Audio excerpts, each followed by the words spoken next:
Maraba da zuwa Hausa Medium. Shin kun san cewa jarumi kuma mawaki Ado Gwanja ya fi mawaki Hamisu Breaker samun kuɗi a masana'antar nishaɗantarwa? Kasance da mu daga farkon bidiyo zuwa ƙarshe domin jin cikakken bayani. Amma kamin nan kar ku manta ku danna mana subscribe sannan kuma ku danna kararruwa domin samun shirye-shiryen mu da zaran mun daura. Ado Gwanja jarumi ne kuma mawaki a masana'antar fina-finan Kannywood. Yana ɗaya daga cikin fitattun jarumai a yankin arewacin Najeriya. Ado Gwanja sananne ne a kowane gida arewacin Najeriya wadda suke kallon fina-finan Hausa da ma waƙoƙin Hausa.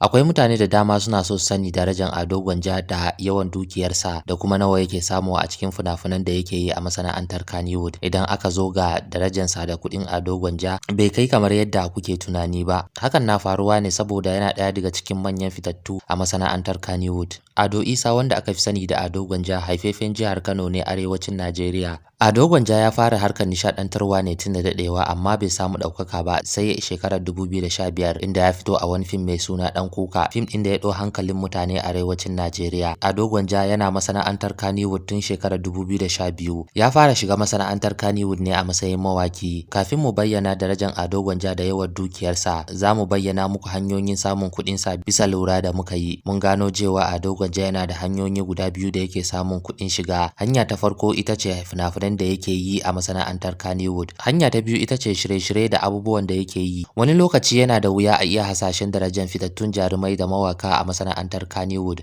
saboda hanyar samuwan kuɗin su ba sa bayyana shi a yanar gizo. Masana'antar fina-finan Kannywood tana biyan 'yan wasanta ne a duk wani fim ɗin da suka fito. Biyan ya bambanta, ya danganta da irin rawar da suka taka a fim ɗin. A bisa ka'ida dai masana'antar Kannywood tana biya daga 200,000 zuwa 500,000. Don haka domin sanin daraja da dukiyar Ado Gwanja muna buƙatar sanin jimillan fina-finan da ya yi a masana'antar Kannywood. Sannan mu yi kiyasi nawa yake samu a duk kowane fim. Bari mu duba fitattun fina-finai nawa Ado Gwanja ya yi a masana'antar Kannywood. Kamar yadda shafin yanar gizo ta nuna, Ado Gwanja ya fito a fitattun fina-finai wadda za su kai 55. Idan za mu yi kiyasi nawa ya samu daga cikin waɗannan fina-finai 55, za mu iya kiyasi sai samu kusan kuɗin shiga naira miliyan 15. Shin hakan yana nufi naira miliyan 15 ne Ado Gwanja zai iya samu a shekarar 2012? Amsan ita ce a'a, domin akwai wata hanyar da yake samun kuɗi a masana'antar Kannywood. Yanzu da muka san nawa Ado Gwanja zai iya samu a cikin fina-finan da yake yi a masana'antar Kannywood.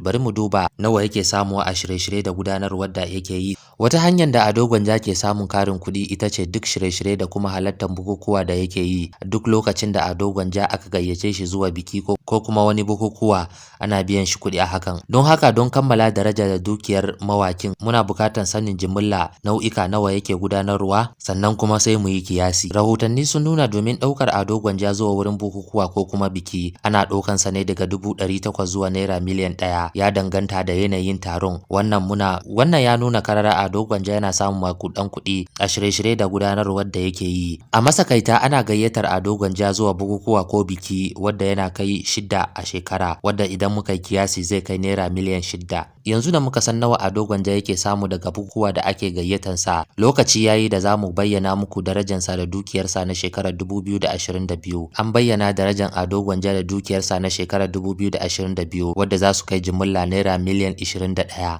Hamisu Breaker fitaccen mawaki ne a Najeriya. Yana ɗaya daga cikin fitattun mawaka a yankin arewacin Najeriya, kuma yana ɗaya daga cikin fitattun mawakan Hausa da suka fi samun ɗaukaka. Hakan kuma Hamisu Breaker yana ɗaya daga cikin fitattun mawakan Hausa a arewacin Najeriya da ya samu shahara a kankanin lokaci. Mafi yawan mutane suna sha'awar sanin dukiya da darajar Hamisu Breaker. Suna so su sani nawa yake samu a harkar nishaɗantarwa. Idan ana maganar arziki, Hamisu bai kai kamar yadda kuke tunani ba, amma yana rayuwa ne mai inganci kamar na kowa. An haifi Hamisu Breaker ne ya girma a jihar Kano a arewacin Najeriya. An haife shi ne a ranar 10 ga watan Agusta shekarar 1992. Hamisu Breaker ya ɗauki hankulan mutane da dama a ƙasar Hausa. Tabbas shine fitaccen mawaki a arewacin Najeriya. Hamisu Breaker ya fara harkar nishaɗantarwa ne tun yana makarantar sakandare. Nan da nan bayan Hamisu Breaker ya kammala karatunsa na sakandare, ya bar karatu a nan, ya mai da hankali kan wakarsa. Babu wani tarihin da ya nuna da ya kammala jami'a. Hamisu Breaker ya samu ɗaukaka ne a wakansa mai suna Jarumar Mata. Bidiyon da ya samu masu kallo sama da miliyan 3 a tashar YouTube. Wani lokaci yana da wuya a yi hasashen daraja da dukiyar masu nishadantarwa a masana'antar Kannywood. Hakan na faruwa ne saboda hanyoyin samuwansu baya yawan bayyana a shafukan sada zumunta ko kuma a shafukan yanar gizo. Babban hanyar samun kuɗin Hamisu Breaker shine ta hanyar wakokin da yake shiryawa. A duk lokacin da Hamisu Breaker ya halarci wani taro ko kuma wani bukukuwa, ana biyan shi a hakan. To abin tambaya anan shine nawa ake biyan sa a kowane taron da aka gayyace sa? Rahotanni sun nuna cewa Hamisu Breaker ana biyan sa ne daga 300,000 zuwa 500,000, ya danganta da yanayin taron. Yanzu dai shafukan yanar gizo sun nuna cewa ana iya gayyatar Hamisu Breaker sau 6 a shekara. Don haka idan zamu iya kiyasi nawa yake samu daga cikin waɗannan gayyatan da aka yi masa sau 6, zai iya samu naira miliyan 3. Wannan yana nuna cewa Hamisu Breaker yana samun kuɗi daga masana'antar nishadantarwa. An bayyana darajar Hamisu Breaker ta shekarar 2022 wadda zai kai naira miliyan 3.